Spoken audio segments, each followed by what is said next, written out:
Greetings, greetings, one and all. My mum's always said to her viewers to tune into George Galloway. So here he is, just a clip.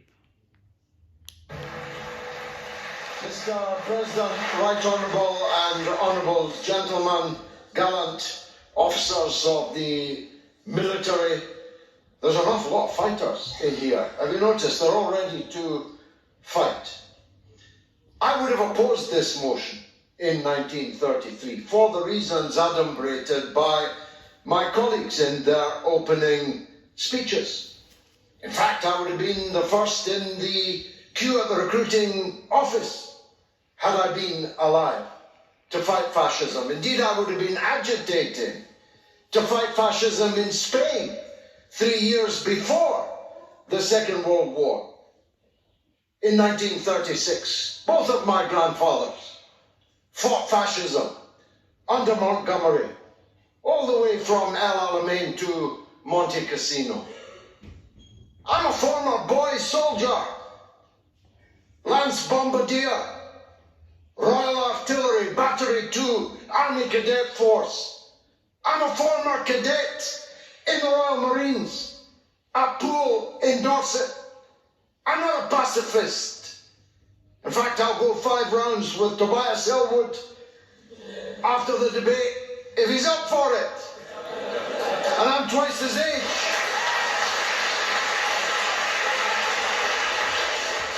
But the people on the other side arguing against this motion have already damned most of the wars that I came here to oppose. You even opposed the First World War, and the Afghan War, and the Iraq War. Tobias Ellwood tells us he opposed the Iraq War.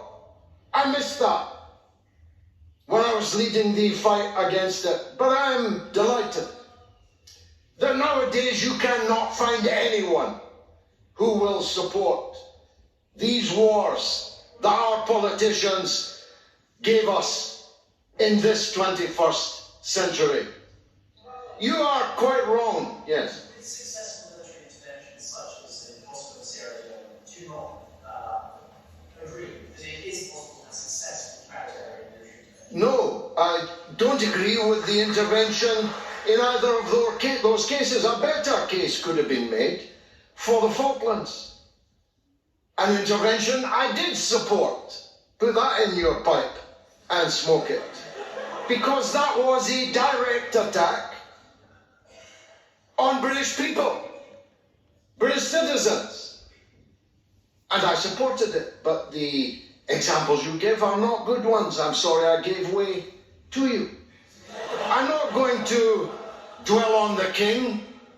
It's just as well he's got a divine right to be king, because nobody would ever have picked him, least of all his own family. On this day, in 1649, on this day, the Rump Parliament, a better parliament than we have today, passed the following motion: the office of a king in this land is unnecessary, burdensome, and dangerous to the life and liberty and public interest of the people of this nation.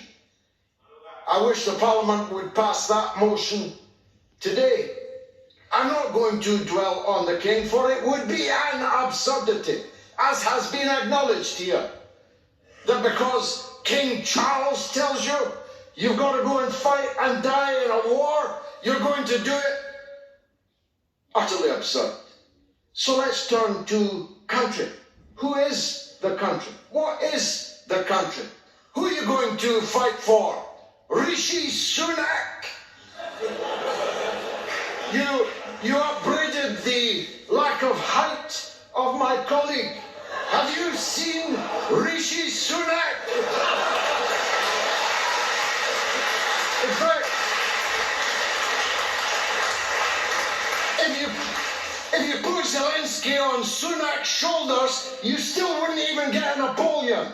These are small men. Are you really going to follow? Yes, I'll fight for you, Rishi Sunak. You only have to roll the name. Or his predecessor. What was her name? Liz Truss. Are you telling me that if Liz Truss said you had to go to war and die, you'd do it because she was the Prime Minister? Tony Blair? Tony Blair, yes. I knew you were an idiot from the sunglasses that you are wearing. Tony Blair, anyone? Tony Blair, anyone? Who caused the death of 1 million people and counting? Who cascaded fanatic Islamist extremism around the world? You called them spores.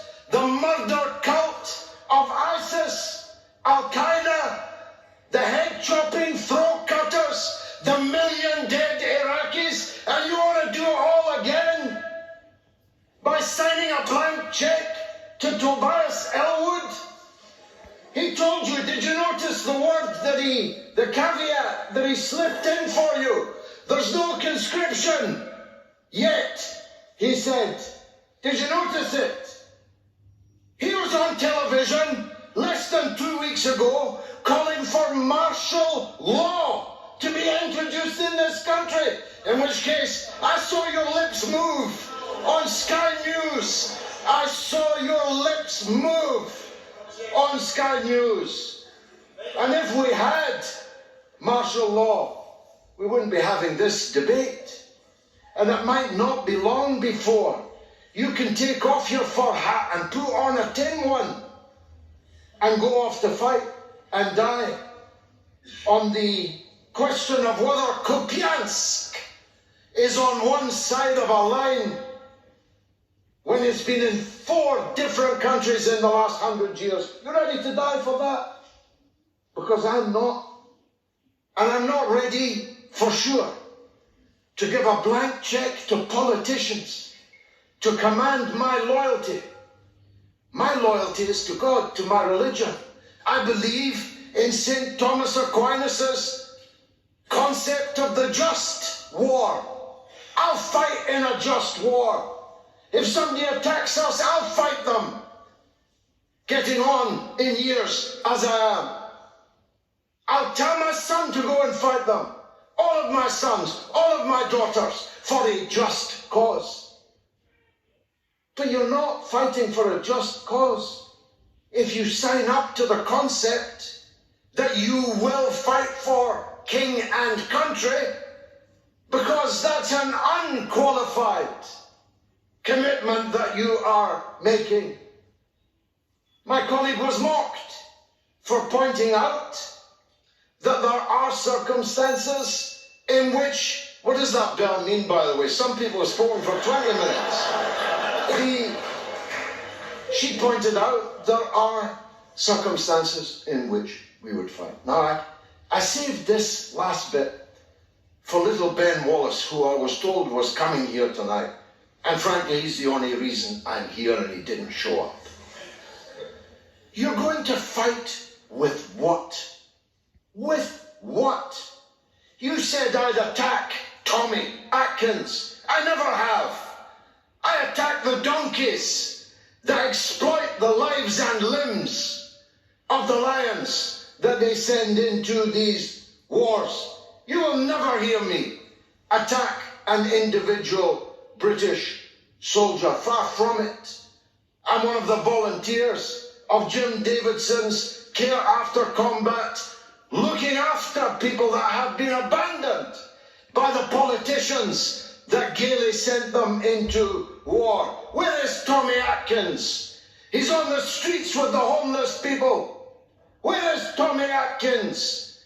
He's in the mental health hospital, damaged and abandoned by those that sent him into war. Where is Tommy Atkins? He's disproportionately in the prison system and not as a warder.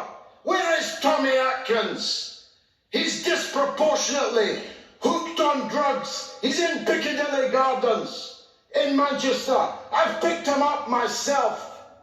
hooked on fentanyl and all these new opioids. That's what Tommy Atkins ends up doing in Tory Britain. They send these men off to war filled with their fake patriotism, king and country, straw hats and trumpets. And when they come back, they have no use for them. They leave them to rot on the streets without houses, jobs, futures, hope. So don't come here and wave your flags at me.